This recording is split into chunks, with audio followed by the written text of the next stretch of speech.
What I'd like for you to do right now, I want you to think about your dream, because I'm in a room full of dreamers. Think about your dream right now. I want you to think about it and envision it. Now, ladies and gentlemen, let me share something with you. I do not believe that any of us have dreams that were not given to us for the purpose of accomplishing those particular dreams. And I want to share something with you that has changed my life. I started out, as was indicated by Jack, very humble beginnings. I don't know what that dream is that you have. I don't care how far-fetched it might appear to be. I don't care how disappointing it might have been as you've been working toward that dream. But here's what I know, that that dream that you're holding in your mind, that it's possible. Let's say that together, please. It's possible. See, sometimes we can't say, I can do that. But what we can say, that it's possible that I can have my dream as we run toward it, as we work on it day in and day out. No one, ladies and gentlemen, could have convinced me when I started out just over 6 years ago working on my dream. And I want you to think about whatever your dream is, because I was willing to take a chance, and most people won't do that. Most of the people that you talk to try and bring them into the business, these are not risk takers. Most people have done all that they're ever going to do. They raise a family, they earn a living, and then they die. But people who are running toward their dreams, life has a special kind of meaning. And here's what I will share with you, that in the process of working on your dreams, you are going to incur a lot of disappointment, a lot of failure, a lot of pain, a lot of setbacks, a lot of defeats. But in the process of doing that, you will discover some things about yourself that you don't know right now. What you will realize is that you have greatness within you. What you'll realize is that you're more powerful than you can ever begin to imagine. What you will realize is that you are greater than your circumstances, that you don't have to go through life being a victim. As Jack indicated, I was born in Miami, Florida, in an area called Liberty City, in an abandoned building on a hard linoleum floor with my twin brother. We were 6 weeks of age, we were adopted. When I was in 5th grade, I was identified as EMR, labeled educable, mentally retarded, put back from the 5th grade into the 4th grade, and stayed in that category until I got out of high school. I don't have any college training, but I met a high school teacher who one day changed my life. I was waiting on another student, and when he came in, he said to me, "Young man, go to the board and write what I'm about to tell you." And I said, I can't do that, sir. He said, "Why not?" I said, "I'm not one of your students." He said, "It doesn't matter, follow my directions now." I said, "I can't do that, sir." He said, "Why not?" I said, "Because I'm educable, mentally retarded." And he came from behind his desk and he looked at me.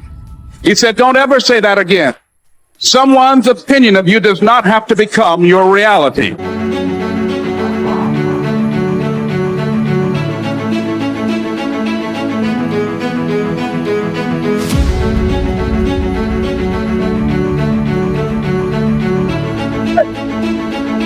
And that man, Mr. Leroy Washington, did something for me. He started planting seeds in my mind that enabled me to begin to dream, as Dexter has been doing for you. And ladies and gentlemen, I started working on my dream. And most people don't work on their dreams. Why? For many years I didn't. One is because of fear. The fear of failure. What if things don't work out? And the fear of success. What if they do and I can't handle it? The other thing is that most people, ladies and gentlemen, they get comfortable. They stop growing, they stop working on themselves, they stop stretching, they stop pushing themselves, and they end up becoming very cynical about life. If they throw in the towel on themselves and on their families and on their dreams. And the other thing is that most people don't feel worthy. What I'm doing now, I could have been doing years ago. But because I did not have a college education, because I didn't believe in myself, Because I allowed other people's opinion of me to control my destiny, I didn't act on my ideas. So I applaud you for your dreaming, for your running toward your dream. I applaud you for believing in yourself, because that's what life is about, stretching and challenging, looking for ways that you can begin to improve yourself. And ladies and gentlemen, as a result of stretching out, of acting on my dream, and I don't know what that dream is for you, I can tell you that it's possible. No one could have convinced me that after just over 6 years, I will have my own book entitled Live Your Dreams. Just over 6 years, I will have 5 specials on public television. Just over 6 years, I've done motivational speaking for AT&T, Procter & Gamble, McDonald's Corporation, Xerox, IBM. Just over 6 years. I will now have my own talk show that will premiere on Monday, Labor Day. I'm saying to you, your dream is possible. Your dream is possible.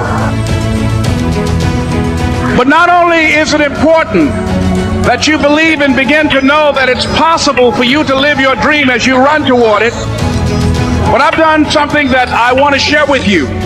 It's called Choosing Your Future. In fact, I've developed a set of tapes talking about how to begin to create your own reality by choosing your future. And not only is it important for you to know it's possible for you to choose your future, but it's necessary that you work on yourself, that you develop yourself. It's necessary that you get the energy drainers out of your life, people who don't want anything, people who are not striving, people who are not challenging themselves, people who aren't growing, people who have stopped dreaming. It's necessary that you align yourself with people and attract people into your business who are hungry, people who are unstoppable and unreasonable, people who are refusing to leave life just as it is and who want more. My mother used to say, birds of a feather flock together. If you run around with losers, you will end up a loser.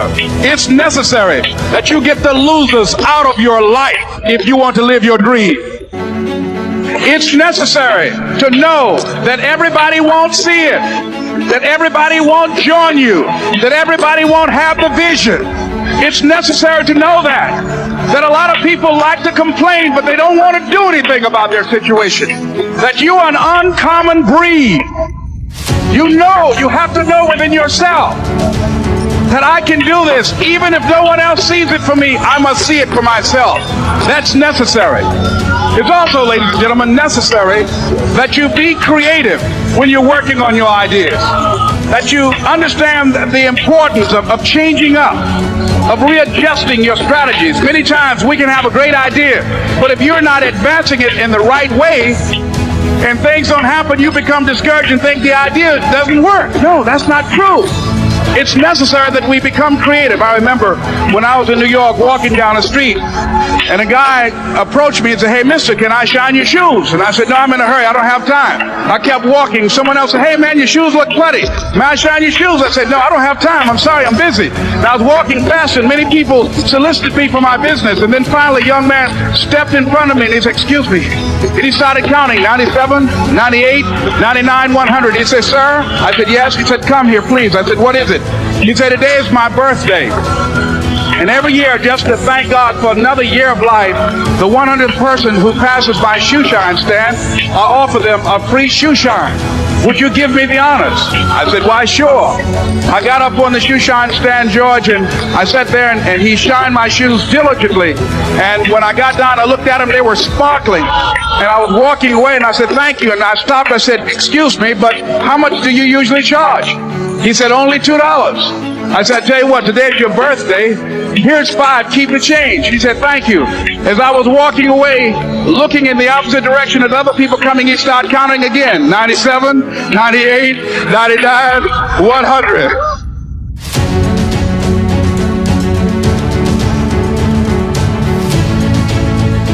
It's necessary that you be flexible, that you are always thinking of how can I improve this better.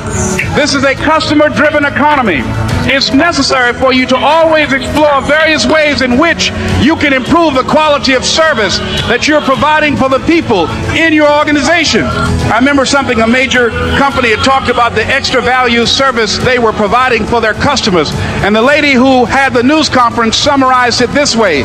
She said, it's not our intention to satisfy our customers or to please our customers. Our intention is to amaze them. It's necessary, if you're going to compete today, that you look for ways to amaze your customers by being one of those individuals that keep your commitments, that keep your word, that's relentless. It's necessary as you work with the people that you bring into your organization, that they see that you are a good example of a person to work with, because you model integrity and determination and ambition and truth and honesty and the way in which you conduct business. The next step is, that is you. That is you. That no one can do it for you but you. And even though you face disappointments, even though you will experience some setbacks, it goes with the territory. You must understand that. I remember I was playing a game with my 9-year-old son, John Leslie, and I beat him 10 straight games in a game called Connect 4. And finally, I said, John Leslie, I'm bored. I don't want to play you anymore. And I got up. I said, I'm ready to go to sleep now.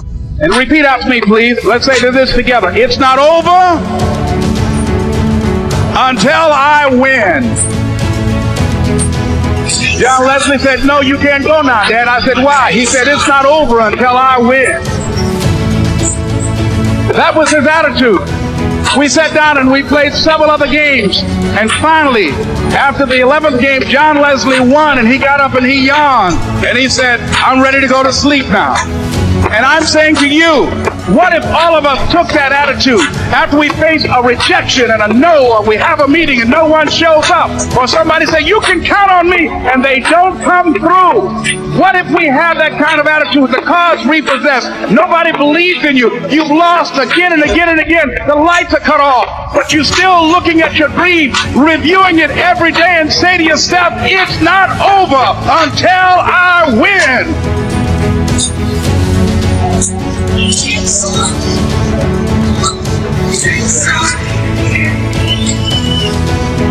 Life will yield to you. Now here's the next step. Repeat after me, please. It's possible. I can live my dream. It's necessary. I work on myself. Surround myself with winners. Become creative. It's me. I've got to make it happen. It's not over until I win.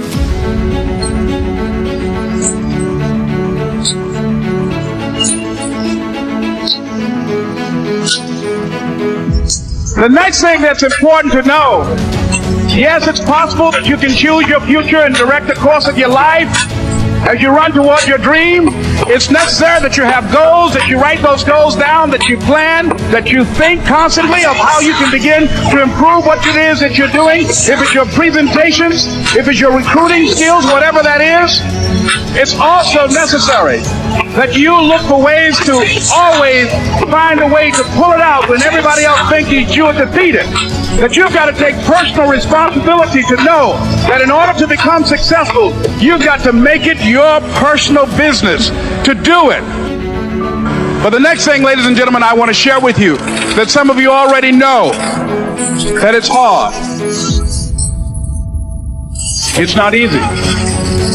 It's hard changing your life.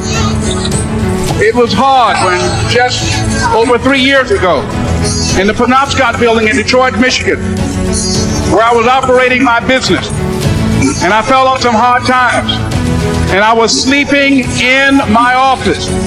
It was hard coming into the lobby, and the security said, excuse me, Mr. Brown, can we see you for a moment? And I said, yes, and I walked up to the counter, and he gave me an envelope. And he said, would you mind reading it here? And I opened the envelope, and the envelope was from management that said, this is an office tower. It's not a hotel. Please do not sleep in your office. And I said, excuse me, sir. I said, I just worked long hours. in creating my business. I'm an entrepreneur. And right now, things are bad for me. They're not going to be this way always. And I just asked for the opportunity to continue to operate like I'm doing. I'm not trying to make this my home. And it was hard coming through the lobby. And sometimes they would laugh. There's a guy talking about becoming successful. And look at him. He's bathing in the bathroom upstairs on the 21st floor. He sleeps on the floor. Him and two other dreamers up there. Look at him. It was hard, ladies and gentlemen, coming to speak to people. And I was facing financial difficulties in my own life. I was behind on my bills and my dreams, and I'm saying to them, you can live your dream. It was hard, ladies and gentlemen. It was very difficult to pick myself up each day believing that I could do it. There were times that I doubted myself. I said, God, why is this happening to me? I'm just trying to take care of my children and my mother. I'm not trying to steal or rob from anybody. How did this have to happen to me? It was very hard. And here's what I want to say to you. For those of you that have experienced some hardships, don't give up on your dream. No one could have convinced me by holding on, by continuing to push forward, by continuing to run toward my dream, that one day I would have my own talk show. It's a long shot, ladies and gentlemen, from Liberty City, an abandoned building on a floor, never knowing my mother or father. It's a long shot. Being here with you today in this dome in Atlanta, it's a long shot. No college training, labeled educable, mentally retarded, but I kept running toward my dream.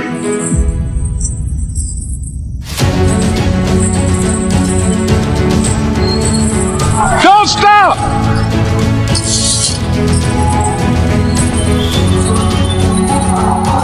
Don't stop.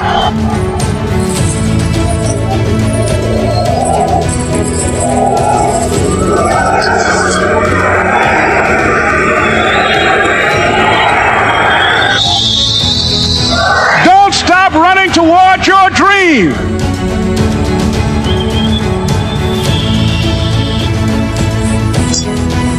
It's very important as you hold on to that dream. There are moments when you're going to doubt yourself. There are rough times are going to come, but they have not come to stay. They have come to pass. It's very important for you to know that. Don't say I'm having a bad day. Say I'm having a character building day.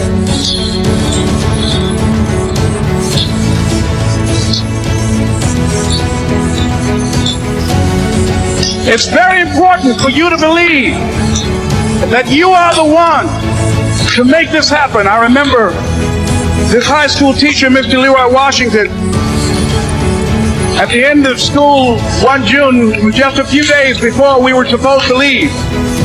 And I just got my report card. And it indicated that I failed history, and I failed English, and I would have to go to summer school. And I was feeling within myself that I was a failure, that I'm slower than most people in getting paperwork, and I was feeling down on myself and very negative. And Mr. Washington was giving a speech to the graduating seniors, and I was in 11th grade. Even though I wasn't supposed to be in there, I went in there because the speech he was giving, that speech was for me. And as he talked, my heart began to beat fast. Tears began to run down my eyes, and I was in the back just listening to him, because he said, and he was a very dramatic man. I still talk to him to this day. He said, as graduating seniors of Booker T. Washington High School, I want you to know that you're blessed and highly favored, and that as you go toward the future, begin to know that you have greatness within you. And if just one of you here begin to envision yourself as being blessed and highly favored to reach your goals, if just one of you capture the essence of what that means, that you have greatness within you and a responsibility to manifest that greatness, That you can make your parents proud, you can make your school proud, you can touch millions of people's lives, and the world will never be the same again because you came this way. And the students gave him a rousing standing ovation. And as he left the auditorium, I ran down the steps and I caught him in the parking lot. I said, "Mr. Washington?" He said, "Yes." I said, "Do you remember me, sir?" He said, "No." I said, "My name is Wesley Brown. My mother, she works in the cafeteria here. I'm one of the twins, Wesley and Wesley." I said, "Mr. Washington, but you know, I got these big dreams. I like talking to people. I love people." I said, I want to work with people, and I got this dream of buying my mama a home. Could I do that, Mr. Washington?" He said, "It's possible, Mr. Brown." And as he walked away, I called him again. I said, "Mr. Washington?" He said, "What do you want now?" I said, "I'm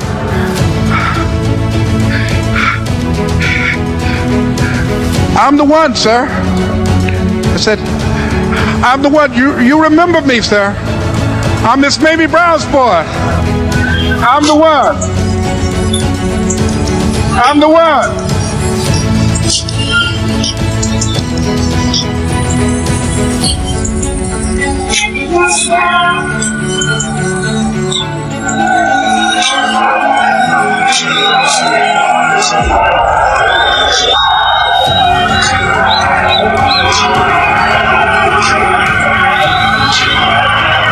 And you must feel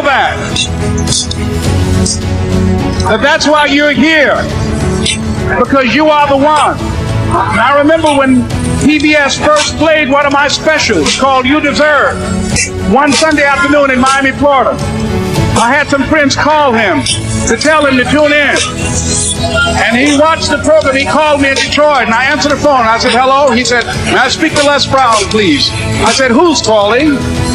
He said, "You know who this is."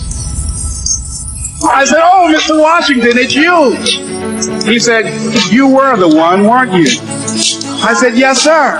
He said, "And you were so crazy." I said, "I know, but I'm rich now."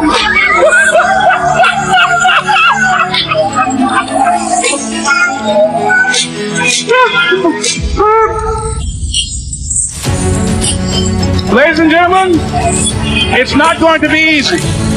It was hard laying on the floor of the Penobscot building, looking out of the window, daydreaming, saying, "Les, can you do this?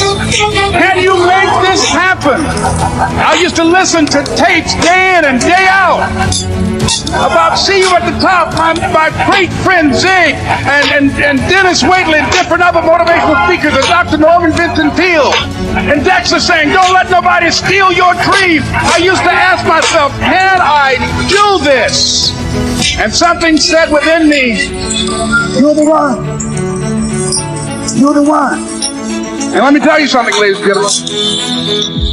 While you're here, and before you go back home to your respective cities and communities, write down at least 5 reasons on why you deserve your dream, on why you won't give up, what's going to make you unstoppable, why you must be unreasonable, because logical, practical thinking says you can't do it today.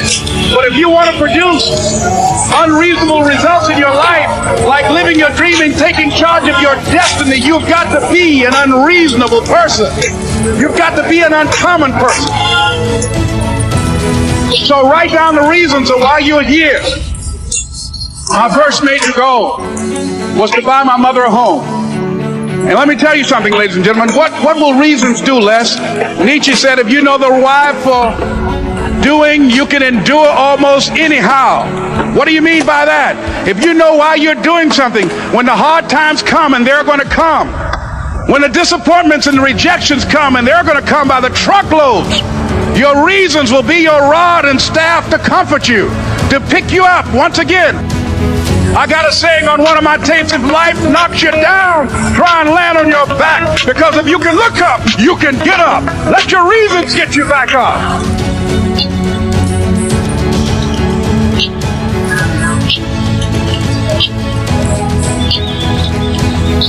I remember when I bought the home for my mother, and she came out of the car. When I opened the door, I said, "Mom, I think I know these people in this house." That was my first major goal. And then I couldn't conceal it anymore. I said, Mom, I got this for you. And as she went from room to room, looking at the house and saying, thank you, Jesus. Thank you, Lord. No one ever could have convinced me that this could have happened to me.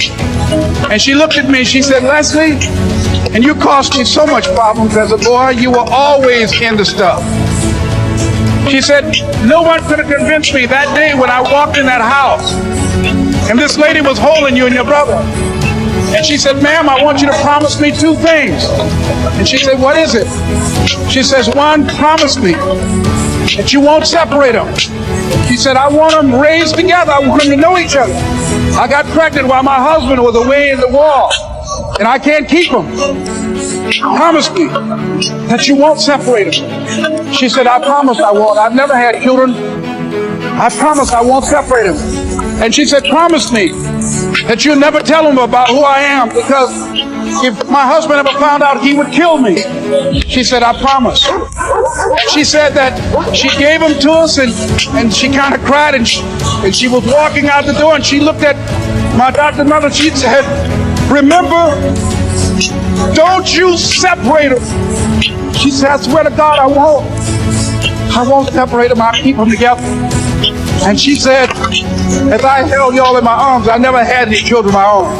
I didn't know how I was going to do it, but I knew with the help of God, I would. And ladies and gentlemen, my mother had a dream of having children. And praise God, she didn't know how she was going to do it. You're going to be just like that. And some of you are already there. Well, you don't know how you're going to make this happen, but you just feel within yourself some way, somehow, with the help of God, I'm going to make it happen. Repeat after me, please. No matter how bad it is,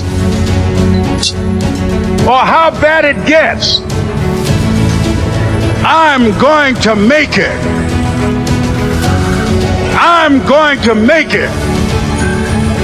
Shake somebody's hand on your right and left and say, you got the right stuff.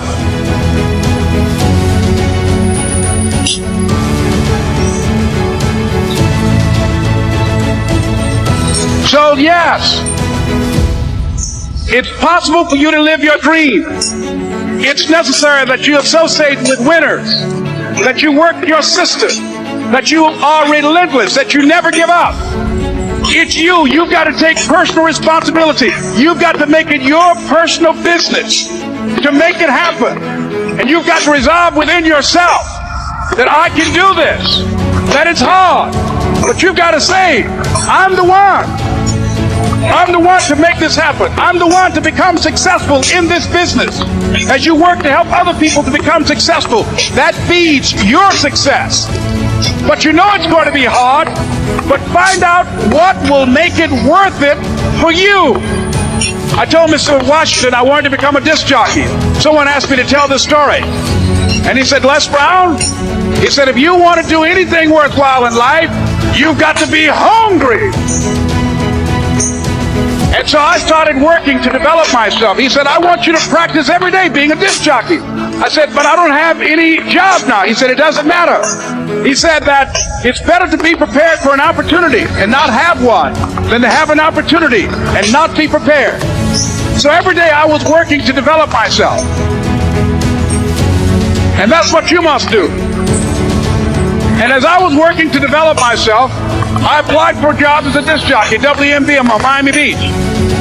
I went to a guy named Milton Butterball. I said, how you doing, Mr. Butterball? I'd like to get a job as a disc jockey. He looked at me, he said, do you have any broadcast background? I said, no, sir, I don't. Do you have any journalism background? I said, no, sir, I don't. He said, we don't have any jobs available. I said, yes, sir. I went back to Mr. Washington and I told him. He said, don't take it personally. He said, most people are so negative, they will have to say no 7 times before they say yes. He said, go back again. So I went back again. I said, how you doing, Mr. Butterball? My name is Les Brown. He said, I know what your name is. What do you want? I said, I'd like to know whether or not you have any jobs at disc jockey, sir. He said, didn't I just tell you yesterday we didn't have any jobs? I said, yes, sir, but I know whether or not somebody got laid off or somebody was fired, sir. He said, no one was laid off or fired. Now get on out of here. I came back the next day. Hello, Mr. Butterball, how are you? He said, fine, what do you want now? I said, I'd like to know whether or not you got any jobs, sir. Didn't I tell you the last 2 days we didn't have any jobs? I said, yes, sir, but I don't know whether or not somebody got sick or somebody died, sir. He said, no one got sick or died. Now don't come back here and throw me out again. I came back the next day like I was seeing him for the first time. I said, hello, Mr. Butterball, how are you? He looked at me with rage. He said, go get me some coffee. I said, yes, sir.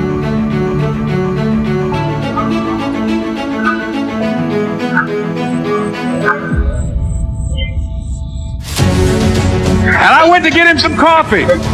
After a while, I would get their lunch and dinner, and I would go in the control rooms and take the disc jockeys their food, and I would not leave until they would ask me to leave. Then they started trusting me to pick up entertainers that came to town. Entertainers like the Four Tops and the Temptations and Donna Ross and the Supremes. I would drive them all over Miami Beach in the disc jockeys' big long Cadillacs. I didn't have any driver's license, but I was driving like I had some.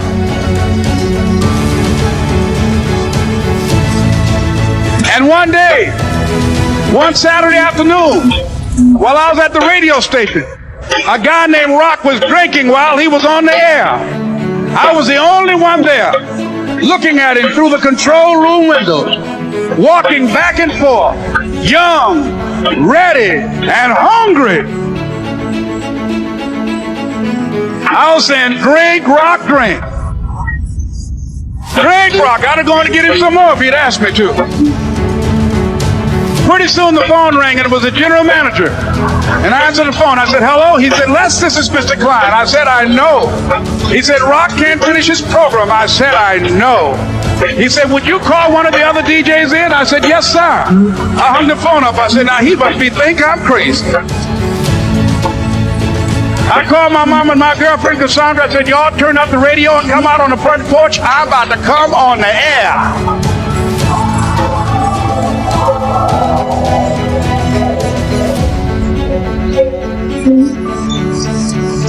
I waited for about 20 minutes, and I called him back. I said, Mr. Klein, I can't find nobody. He said, young boy, do you know how to work the controls? I said, yes, sir. He said, go in there and don't say nothing here. I said, yes, sir.